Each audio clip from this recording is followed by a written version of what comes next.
Thank you. Myself റിസ. ഞാൻ 2023 ജാമ്യയില് faculty of fine ആർട്സിൽ applied ആർട്ടാണ് ചെയ്തുകൊണ്ടിരുന്നത്. അപ്പോൾ ഫൈൻ ആർട്സിനെ പറ്റി പറയുകയാണെങ്കിൽ ജാമ്യൻ്റെ മെയിൻ ക്യാമ്പസിൽ നിന്ന് കുറച്ച് മാറിയിട്ട് ജാമ്യ മെട്രോ സ്റ്റേഷൻ്റെ അടുത്തായിട്ടാണ് ഫൈൻ ആർട്സിൻ്റെ ക്യാമ്പസ് വരുന്നത്. ഭയങ്കര ക്വയറ്റ് ആൻഡ് കാം അറ്റ്മോസ്ഫിയർ ആണ്. നല്ല ക്യാമ്പസാണ്, നല്ല ഫാക്കൽറ്റിയാണ്. പിന്നെ എൻട്രൻസിൻ്റെ സിസ്റ്റം മറ്റ് എൻട്രൻസ് എക്സാമുകളിൽ നിന്ന് കുറച്ച് ഡിഫറെൻ്റ് ആയിട്ടാണ് വരുന്നത്. സെൻറ്റർ വരുന്നത് ജാമ്യ ക്യാമ്പസിൽ തന്നെയാണ്. ഡൽഹിയിൽ വന്നിട്ട് നമ്മൾ എക്സാം എഴുതണം. ഫൈൻ ആർട്സിൻ്റെ അണ്ടറിൽ 4 കോഴ്സസാണ് ജാമ്യ പ്രൊവൈഡ് ചെയ്യുന്നത്.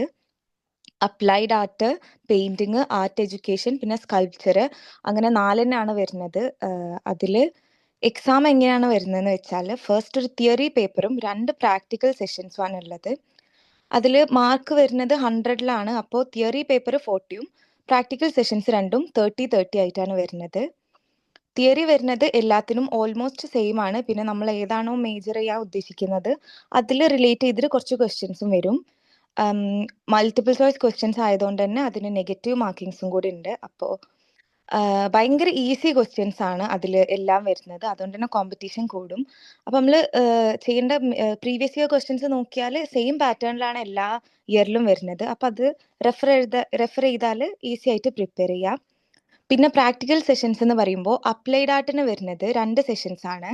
ഒന്ന് നമുക്ക് ഏതെങ്കിലും ഒരു ഓൾറെഡി എക്സിസ്റ്റ് ചെയ്യുന്ന ലോഗോ തന്നിട്ട് അതിലെന്തെങ്കിലും ചേഞ്ചസ് വരുത്താനാണ് പറയുക, അല്ലെങ്കിൽ ഒരു പുതിയ ലോഗോ ക്രിയേറ്റ് ചെയ്യാനാണ് വരിക.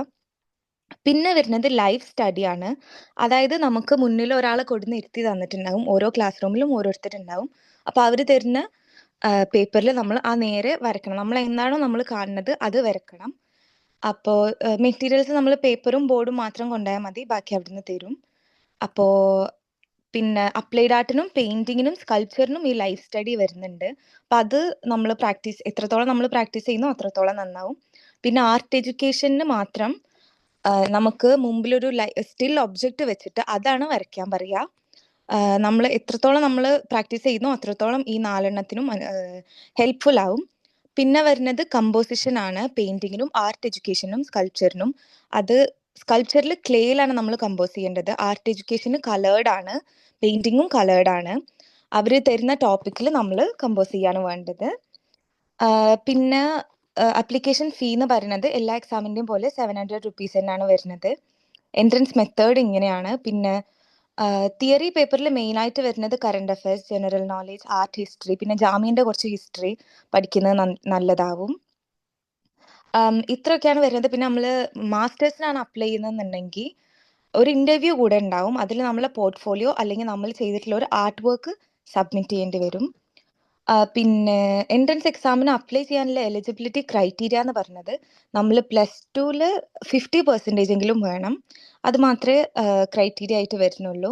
ബാക്കി പിന്നെ നമ്മൾ നോർമൽ എല്ലാ സബ്ജക്ട്സിനും അപ്ലൈ ചെയ്യുന്ന പോലെ ഒഫീഷ്യൽ വെബ്സൈറ്റിൽ പോയിട്ട് രജിസ്റ്റർ ചെയ്താൽ മതി. ആർക്കെങ്കിലും ഇനി എന്തെങ്കിലും ഡൗട്ട് ഉണ്ടെങ്കിൽ ചോദിക്കാം.